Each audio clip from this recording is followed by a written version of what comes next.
Assalamualaikum. Waalaikumsalam warahmatullahi wabarakatuh. Waalaikumsalam ya Bang. Selamat datang Raja Baru. Sini Raja Baru, Raja Baru. Iya kan Raja Baru. Kapan penobatannya udah diinin klaim Raja Baru aja? Iya kan si Saxon King-nya absen. Oh iya. Tahtanya lowong. Itu Ini jadi dia. perebutan berbagai pembalap, ternyata malah yang jadi Raja Barunya Ya itu dia.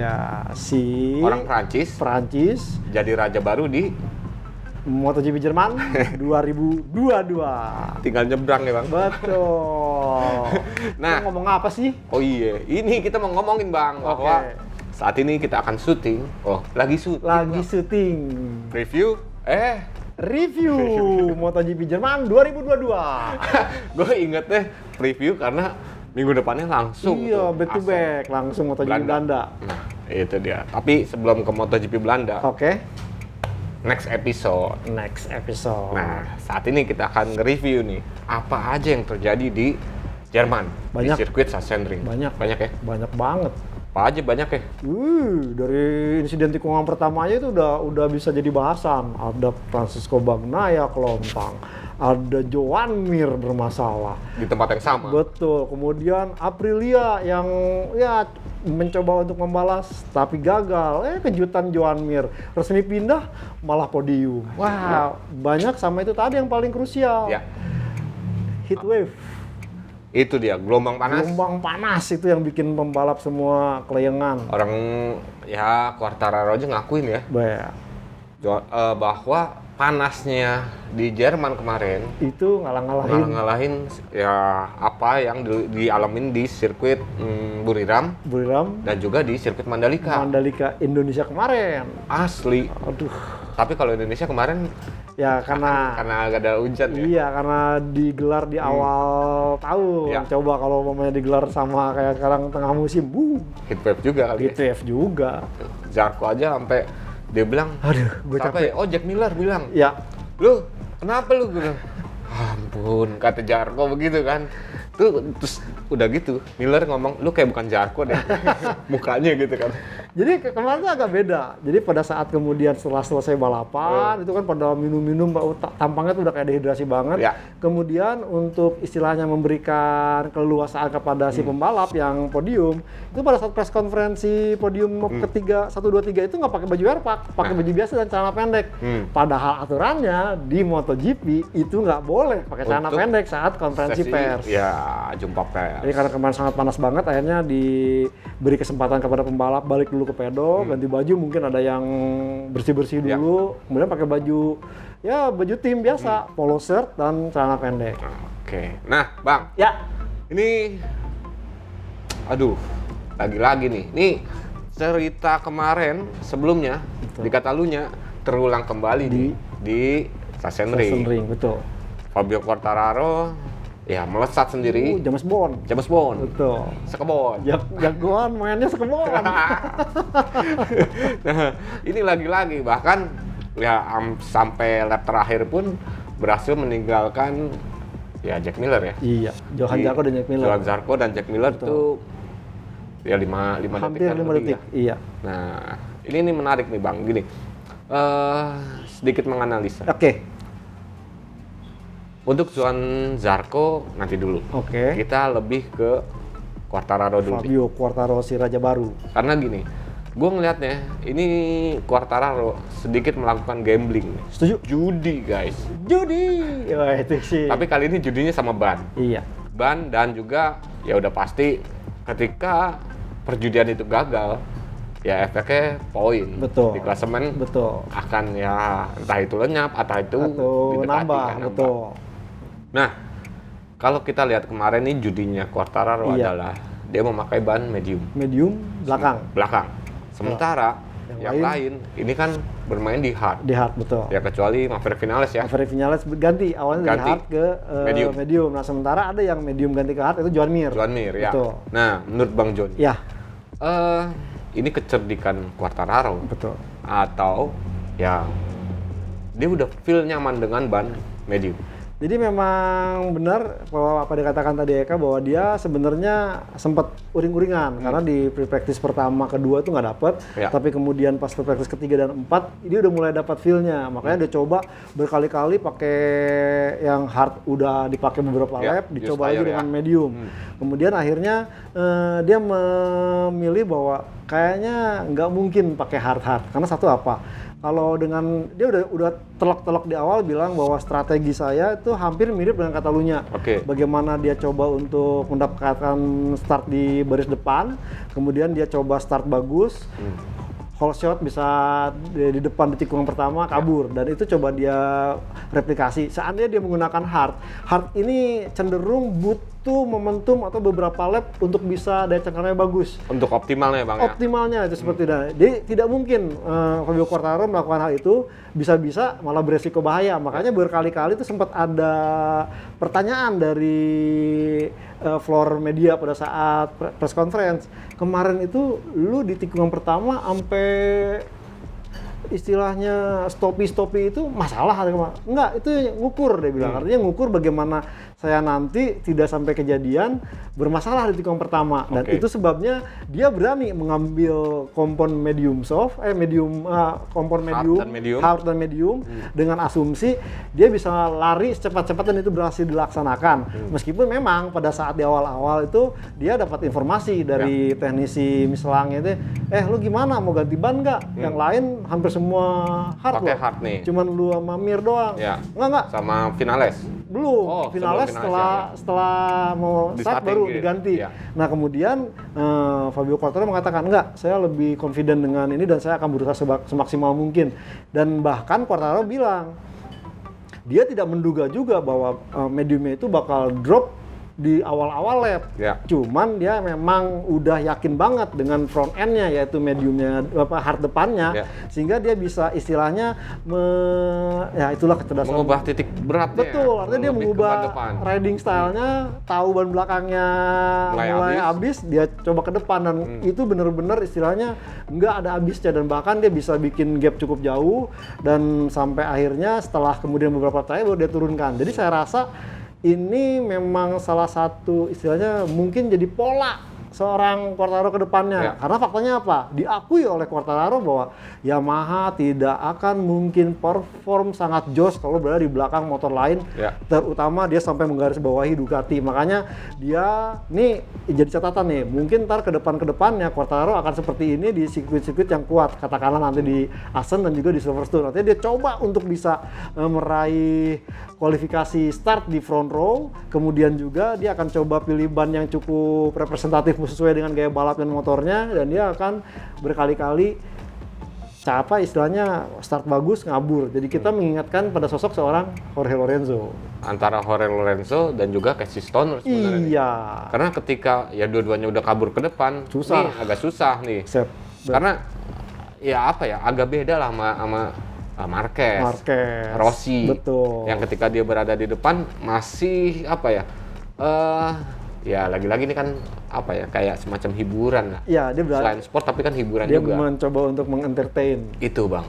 Nah, ini mungkin kalau untuk Quartararo dia berpikir belum saatnya nih gue justru melakukan hal serupa layaknya Marquez ataupun Rossi. Jadi dia sadar bahwa dia sempat dikatakan, berarti lu udah dari juara dunia nyantai dong. Apaan nyantai? Enggak, saya baru mikir juara dunia nanti Oktober. Oktober artinya fly away di Asia sampai nanti ke Australia. Itu dia baru akan mencoba untuk ini. Saat ini dia berusaha untuk mengoleksi atau mengail poin setinggi-tingginya, karena sadar nanti ketemu paruh musim kedua ini beberapa sirkuit bukan sirkuit yang cukup kuat buat seorang motor Yamaha M1. Terutama Red Bull Ring Red Bull Ring, Aragon, terus ketemu lagi ntar juga kan si Buriram juga nggak gitu-gitu amat. Masih agak-agak susah sih. Tapi kalau lihat tadi yang Buriram nih, Quartararo masih punya kans. Karena kalau kita lihat 2019 masih fight sama Marquez, gitu kan. Ini oke lah, masih mungkin itu dia akan coba untuk menuntaskan nanti juara dunia di Buriram. Kata Quartararo, gantian lah sama Marquez. Iya, dia udah pernah. 2019. Itu dia. Tapi gini, kalau kita bicara soal ban nih Bang. Iya. Ban. sebelumnya Piero Taramasso sudah mengkonfirmasi bahwa antara ban medium dengan ban hard sebenarnya agak-agak beda tipis nih ketika di Sachsenring. Dengan ya kondisi low gripnya Sachsenring. Efeknya paling perbedaannya sekitar ya kalau di medium ini bisa 7 lap terakhir baru habis. Baru berasa habis. Nah, kalau yang hard 5 lap terakhir baru akan terasa habis. Nah, sebenarnya kan hanya selisih 2 lap ya. Coba problemnya adalah kan pembalap sebenarnya ini diungkapkan oleh Santiago Hernandez selaku kru chiefnya Marc Marquez. Dia mengomentari bahwa kemampuan Marc Marquez menjadi Sachsen King itu adalah dia merasa nyaman dengan front end-nya. Nah, front end ini kadang-kadang memang dengan kondisi sirkuit Sachsenring yang cukup unik, ini menuntut lebih. Plus juga dengan low gripnya Sachsenring, ini istilahnya membuat ban belakang juga jadi krusial. Nah, sementara si Michelin ini sebenarnya kan agak sedikit cenderung istilahnya jos di ban belakang. Nah, pembalap ini agak kesulitan, makanya sampai seorang pabrikan Honda itu mencoba rear grip di belakangnya. Yamaha pun padahal kan sekarang jujur masih kehilangan rear grip. Makanya akhirnya lari-larinya ke istilahnya dia mengoptimalisasi fairing dan juga elektronik untuk high speed cornering. Makanya itu sebabnya kemarin kalau kita melihat semua pembalap Yamaha itu mengambil hard dan medium. Artinya ini memang dia coba untuk bisa kompensasi bila belakangnya udah mulai aus, dia bisa lari ke depan. Nah, kenapa kok si Fabio Quartararo bisa melesat jauh dibandingkan dengan Morbidelli atau dengan Dovizioso?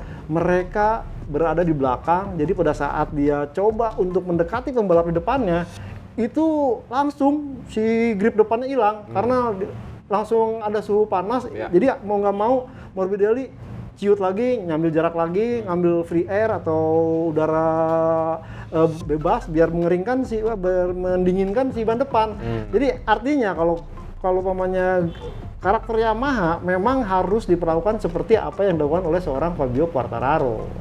Kabur udah mainin suhu udaranya nggak terlalu susah itu, dan saya rasa ini dibuktikan oleh Quartararo. Ya Catalunya begitu, ya sekarang Sachsenring begitu, artinya memang udah kelihatan polanya nih. Yamaha ya kelebihannya seperti itu. Meskipun si Francesco Bagnaia itu udah ngebaca gitu loh, cuman sayang. Ini tadi lu nyebutin tentang Francesco Bagnaia, Pecco. Betul. Ini boleh lah Bang, ini kita bahas tentang apa yang terjadi dengan Pecco. Karena kalau kita ngeliat gini, ya lagi-lagi berapa kali tuh DNF 2 lah. Udah. Ya kan? 3 kali beruntun kan Prancis, terus Mugello juga. Aduh, Mugello menang. Mugello menang ya? Catalunya, betul. Catalunya sama sekarang. Iya, Catalunya kan tapi gara-gara ya maaf gara-gara efek Gami. Iya, betul. Efek karambol. Betul. Nah, Bang, apa yang terjadi oleh Bagnaia? Karena bisa dibilang nih agak sedikit misterius nih jatuhnya Bagnaia, seolah-olah ketika dia menikung biasa tidak sampai late braking yang membutuhkan ini. Tapi memang ini seperti yang diungkapkan oleh Joan Mir, kemudian juga yang paling pasti ada Jack Miller yang belak-belakan bahwa kondisi pemilihan ban hard dengan kondisi suhu panas bukan berarti itu ala Kazam atau auto digas udah langsung suhu optimal. Hard tetap mesti membutuhkan beberapa saat mencapai suhu optimal. Itu sebabnya kemarin ini kecerdikannya Quartararo, dia coba untuk simulasi pakai ban aus. Makanya kemudian kagak bisa kalau ban belakangnya pakai ban hard. Istilahnya saya nggak bisa melakukan ekstrim gaya untuk melesat kemudian ngebrake menikung dengan cepat. Dia butuh yang benar-benar yang istilahnya solid, stabil dan mendukung kondisi gaya balapnya yang memang motor Yamaha itu lincah di cornering. Nah, kalau kejadian kemarin adalah kita lihat kejadiannya di lap 3. Di lap 3 dan itu si Pecco Bagnaia coba untuk tetap menjaga jarak dengan Quartararo yang mulai agak meninggalkan. Nah, kondisi ini belum mencapai suhu optimal. Meskipun istilahnya Pecco Bagnaia coba untuk menahan pengereman, tetapi kemarin itu adalah lead angle-nya itu memang tidak support buat sisi kanannya ban hard. Karena kalau kita lihat dari tikungan waterfall itu kan semuanya 12 kiri, 13 kiri, udah gitu langsung bagian lateralnya. Nah sementara sisi kanannya itu tidak terpanaskan dengan baik. Ini mestinya mungkin tidak terlalu rebah, mau nggak mau harus kompensasi agak sedikit melebar ya seperti kejadian Jack Miller sama Alex Espargaro. Dan ternyata coba untuk itu kan emang nikung banget, akhirnya dia lost rear end, akhirnya crash. Dan kejadian ini serupa menimpa seorang Joan Mir. Joan Mir itu persis setelah Pecco Bagnaia gak lama juga kan Joan Mir crash, karena Joan Mir ya mengakui bahwa ya keburu memaksakan untuk mengajak Banhartnya di-push gitu. Berarti sebenarnya pinter-pinternya Quartararo dan sebenarnya Maverick Viñales. Ya. Karena cuma 2 pembalap itu yang menggunakan pilihan ban depan hard dan medium. Ya. Karena kenapa gue bilang ini pinter-pinternya Quartararo? Ya tadi strateginya kan Bang. Strategi bahwa ya gue harus maju dulu nih ke depan. Menghindarkan yang belakang ya efek turbulensi ataupun apa gitu kan. Kotor. Dan ini membuat Bagnaia terpancing oleh strateginya Quartararo. Nge-push juga ikut, dia harus walaupun padahal bannya mesti jangan di-push dulu. Itu dia. Karena butuh ya setidaknya 5-6 lap untuk membuat ya suhu ban hard ini optimal. Sementara Quartararo dengan ban medium bisa di-push lebih awal daripada ban hard.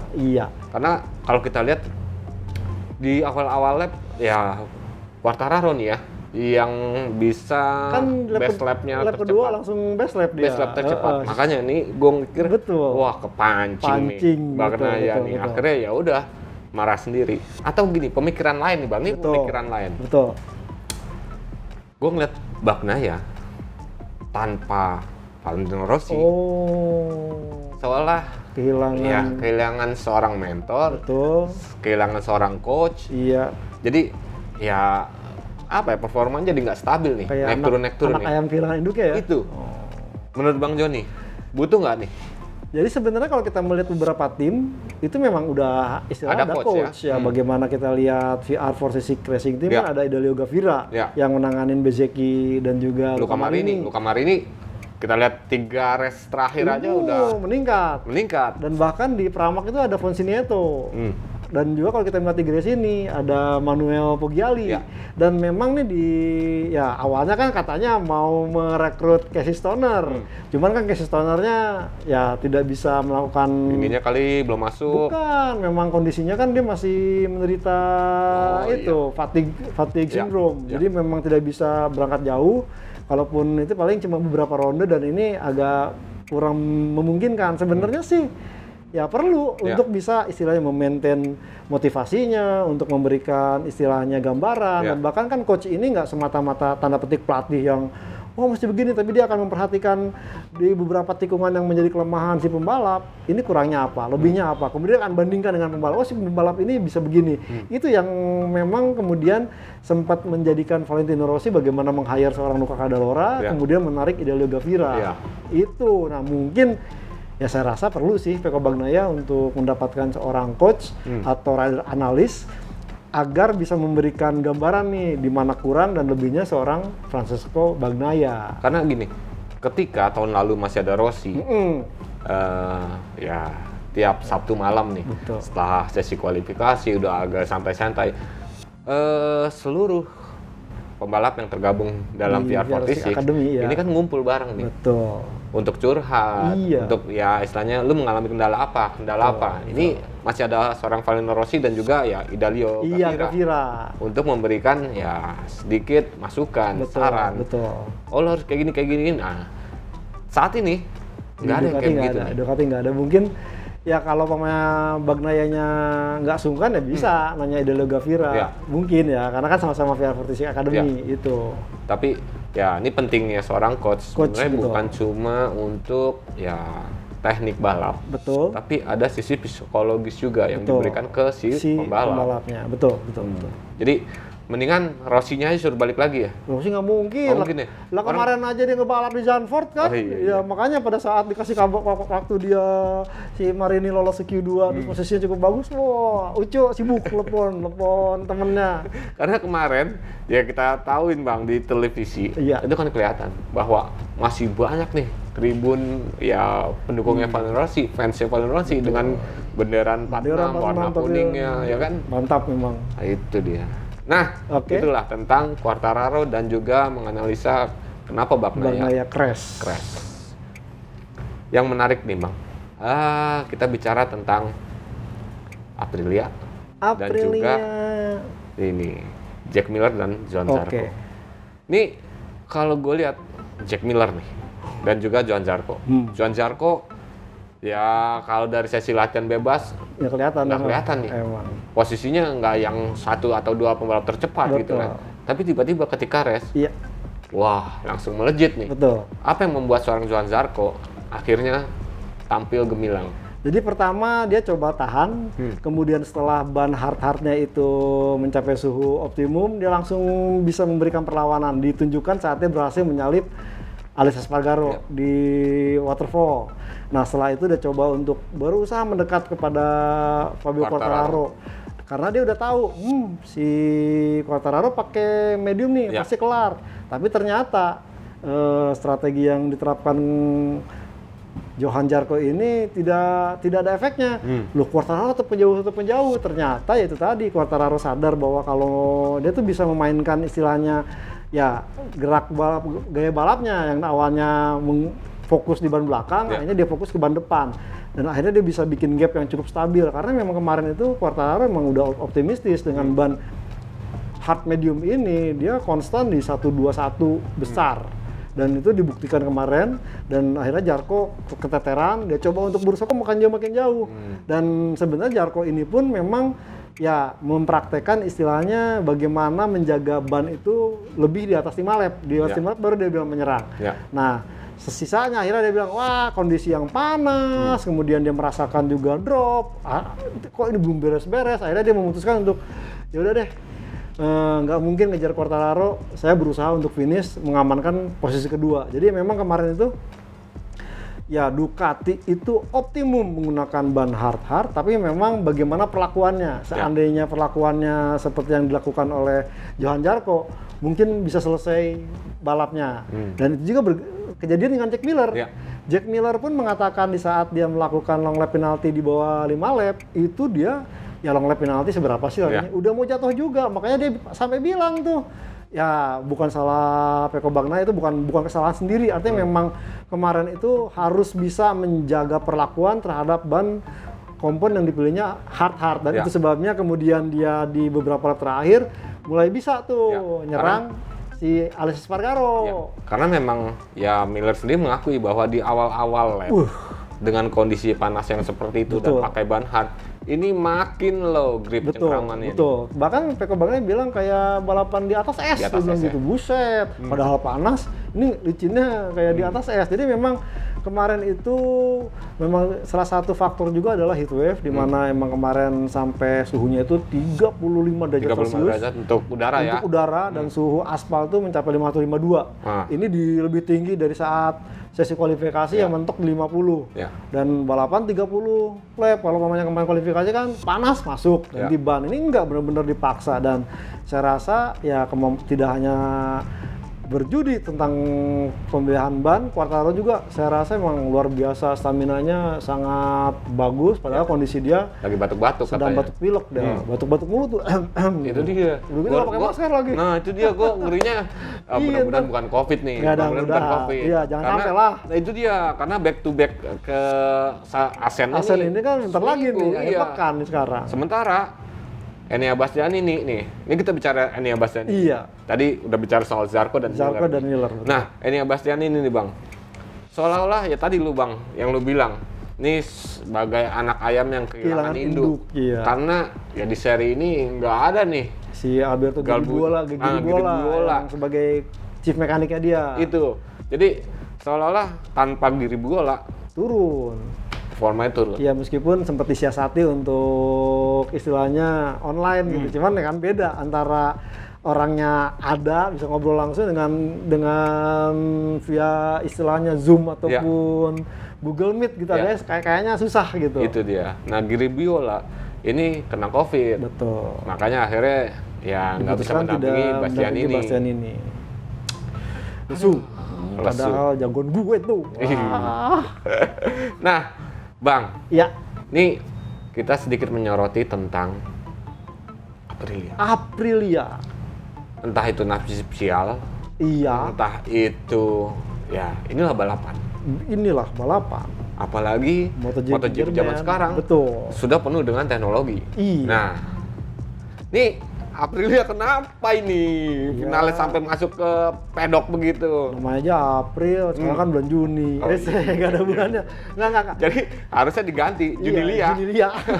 Jadi sebenarnya apa yang kejadian di Alex Espargaro, murni itu dia masih ada sedikit terbawa baper dengan kejadian di Catalunya kemarin, di mana dia masih dihantui, jujur, nggak akan bohong kalau mamanya dia bisa rasakan udah hilang. Itu pertama. Yang kedua adalah kemarin dari performa Aprilia kemarin, ya cuman Aprilia itu yang istilahnya dibalap sama Zarco, dibalap sama Viñales, dibalap sama Jack Miller.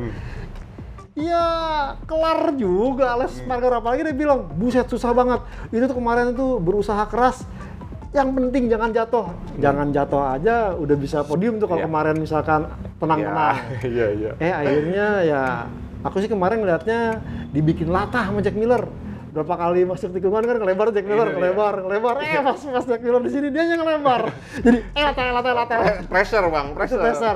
Nah jadi akhirnya dia keluar, berhasil diambil, finish keempat. Nah sementara untuk Maverick Viñales ini memang agak beda perlakuan karena ternyata Maverick Viñales mengalami kendala teknis terkait dengan ride height adjusternya, di mana yang Alex Espargaro gunakan itu yang manual. Masih dioperasikan dengan tangan. Nah sebenarnya yang Maverick Viñales juga pakai tangan, cuman ini ada sedikit istilahnya hybrid, kayak kombinasi. Jadi kalau mamanya Alex Espargaro itu berdasarkan apa maunya nih, misalkan ini udah mulai tikungan baru diaktifin, baru turun. Nah kalau karakter yang Maverick Viñales ini otomatis dan memang dalam eksperimen dicoba di pengembangan itu di saat itu hanya sekali mengoperasikan. Jadi di saat ntar mau masuk tikungan dioperasikan, sebelum nih dioperasikan, ntar pada saat pengereman kan itu ada titik istilahnya si suspensinya turun. Nah ini langsung aktivasi yang ride head adjuster belakangnya juga turun. Nah kemarin pada saat mau melakukan itu kejadian Maverick Viñalesnya agak sedikit istilahnya mau jatuh, mau high side. Sehingga ya mungkin kepencet tombol otomatisasinya. Nah si ride adjusternya ngebaca bahwa ini saatnya turun. Nah pada saat ini kan langsung ada goncangan, mungkin terjadi malfunction sehingga ride head adjuster belakangnya error. Itu stuck, kagak balik lagi. Ya mau nggak mau dengan kondisi kemarin yang cukup panas, akhirnya membuat bannya juga sampai berasap. Ya akhirnya diputuskan untuk selesai masuk ke pit. Jadi karena itu ya Bang? Itu Maverick Viñales sampai tapi padahal udah performanya itu kalau sampai bisa nge-fight dan podium 3 winjing Maverick Viñales is back. Is back. Sama seperti kita saat ini di Kawan Kopi Bang. Is back. Kopinya balik. Ada teman-teman juga ada yang nanyain, kopinya mana Bang? Kopi? Ini Bang kopinya yang paling direkomendasi. Kangen juga sih sama kopi susu gula aren nih. Kok susah sih Bang? Iya susah. Waduh. Tenang. Aduh. Ngopi guys. Yaelah. Bang. Siap. Ini ya nggak penutupan juga sih. Gue ngelihat Honda tanpa rajanya di sini. Betul. Tanpa Marc Marquez. Kelar udah. Betul. Karena gini, ini merupakan momen terburuk lah. Terburuk.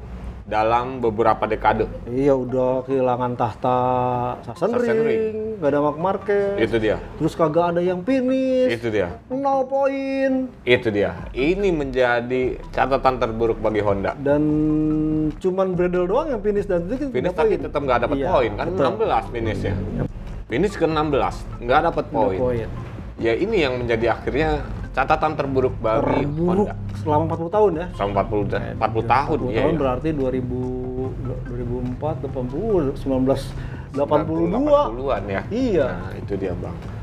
Wow. Menurut Bang Joni, ya. Apa yang terjadi oleh Honda dengan Honda? Jadi kemarin ini kalau saya lihat apa komentar Pol Espargaro, Stefan Bradl, kemudian Alex Marquez dan Nakagami, memang Nakagami masih belum terlalu fit dan bahkan dia sempat kebingungan bahwa crash lagi kemarin. Iya, dia sampai crash dan dia bilang memang feeling yang free practice 4 itu dia sampai kemudian bisa tembus ke Q2 itu nggak didapat di saat balapan. Akhirnya dia memang berusaha itu udah wah jangan jatuh akhirnya tidak bisa mengendalikan motor lagi, akhirnya crash. Itu Takaki Nakagami. Alex Marquez ini mengalami crash juga, tapi permasalahannya hampir sama dengan Maverick Viñales. Ada masalah dengan ride head adjuster belakangnya yang ya sama, tidak balik juga, akhirnya wah udah gak bisa diandalkan lagi dan juga stamina terkuras karena dengan kondisi istilahnya ride head adjusternya macet,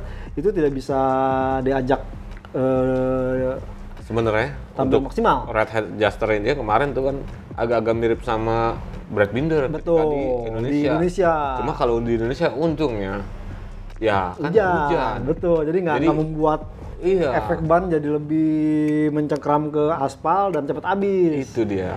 Nah itu Alex Marquez. Sementara Pol Espargaro memang setelah insiden jatuh di tikungan pertama dan sampai menghantam rusuknya itu kayaknya rusuknya ada yang memar atau umpamanya istilahnya bengkak dan bahkan sampai dia mengatakan dia udah kesulitan padahal udah pakai painkiller. Tidak berjalan dengan semaksimal mungkin, dia merasakan panas yang sangat tinggi dan bahkan ini baik Stefan Bradl dan Pol Espargaro tuh mengatakan bahwa di bagian kakinya itu di belakang tuh di footstep itu pun panas banget, artinya memang ini kayaknya menjadi problem buat Honda di kondisi yang sangat panas sampai akhirnya Pol Espargaro wah saya nggak kuat, ketimbang saya jatuh akhirnya diputuskan untuk balik ke pit dan selesai. Nah sementara yang paling epic Stefan Bradl dengan kondisi tangannya kebakar, udah bilang wah yang kiri tuh panas banget, yang kiri panas banget karena memang rebah terus kan, itu kiri terus 75% di suction ring itu ke kiri, akhirnya dia kepanasan, juga di bagian kaki kepanasan.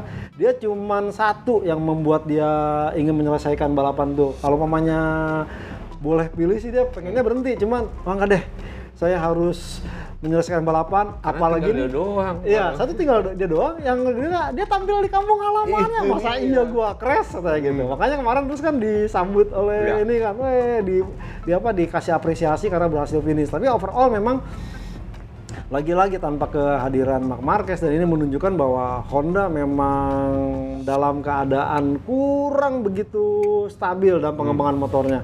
Paling tidak ini menunjukkan, saya pikir dengan tidak adanya Marc Marquez ini akan ada penerus Honda yang lain, karena bayangkan dari 2010 sampai 2021 ini Honda selalu menang di Sachsenring di antara Pedrosa dengan Marc Marquez. Saya pikir Pol Espargaro sayang dia mengalami insiden, kemudian Alex Marquez juga lagi-lagi bisa melakukan hal yang sama, bahkan sampai masih dipertahankan oleh klan Marquez, Alex Marquez. Ternyata tidak sesuai harapan, alhasil Honda menuai hasil yang ya tadi sempat dikatakan Eka, terburuk sepanjang 40 tahun tanpa mendulang poin di satu ronde balapan. Itu dia, bahkan ya akhirnya membuat Quartararo menggantikan posisi sebagai raja baru. Raja baru. Kenapa kita bilang raja baru? Ya raja, kan ya sama lah kayak pejabat. Iya. Ada masa pemerintahannya. Iya. Nah untuk Quartararo, ini masa pemerintahannya sekarang nih, betul. 2022 sampai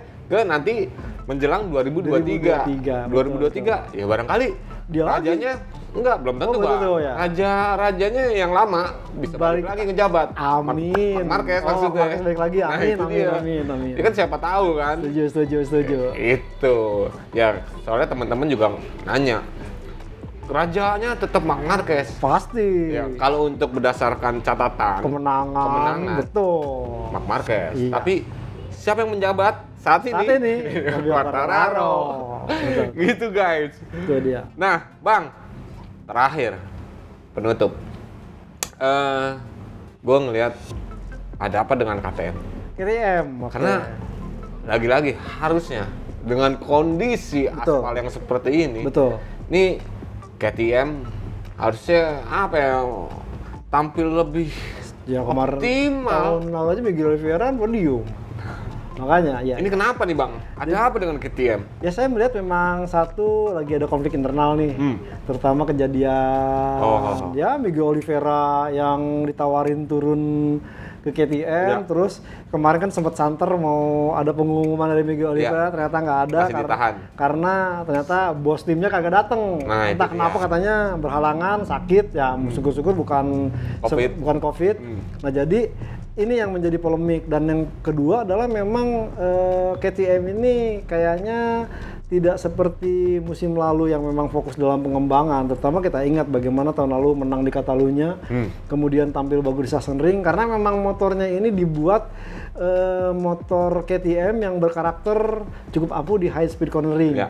Nah, yang saat ini coba fokus di aerodinamika, coba untuk mengejar bagaimana melesat di high speed cornering sehingga agak sedikit melupakan di straight line. Dan fokusnya lagi adalah belum ketemunya pemilihan ban soft untuk time attack. Ini yang menjadi problem, sehingga kemarin baik Miguel Oliveira dan Brad Binder kan tidak lolos ke Q2, sehingga agak menyulitkan. Startnya di belakang cukup jauh, dan juga ini kan tracknya sempit 12 meter, jadi agak benar-benar membutuhkan menikung yang benar-benar presisi, nggak bisa istilahnya kalau lebar bisa cukup ambil jalur yang mana-mana. Nah ini agak menyulitkan, sehingga kemarin Brad Binder, Miguel Oliveira agak kesulitan, dan memang sih yang pembalap satelitnya membuahkan hasil ya, karena banyak pembalap yang jatuh. Tapi mereka akuin ya kemarin itu emang istilahnya ya pokoknya bagaimana tetap bertahan, finish, jangan sampai jatuh. Jadi itu semua pembalap hampir sama tuh KTM. Nah tinggal bagaimana nih fokus ke depannya, karena setelah kejadian internal ini dan kemudian update juga istilahnya tidak juntrung nih, mau kemana larinya. Ini KTM harus segera berbenah kalau memang benar-benar ingin tetap bisa mendulang hasil yang bagus di musim ini. Jadi itu ya? Tuh. Untuk KTM? KTM. Oke, kalau begitu. Baik. Nah, Bang. Kita mau ngomongin sekarang, lanjut ke review MotoGP ASEAN apa nanti aja nih? Oh, langsung aja. Langsung aja? Jelas. Oke, berarti ya untuk yang review MotoGP Jerman 2022 ya, sampai di sini. Sampai di sini. Oke, siap. Saya Kabudiansyah dari Autores ID dan juga Grid.com. Mohon pamit, guys. Saya Joni Lono Mulia dari motorplusonline.com. Turut pamit. See you, guys. Sampai jumpa. Assalamualaikum. Waalaikumsalam warahmatullahi wabarakatuh.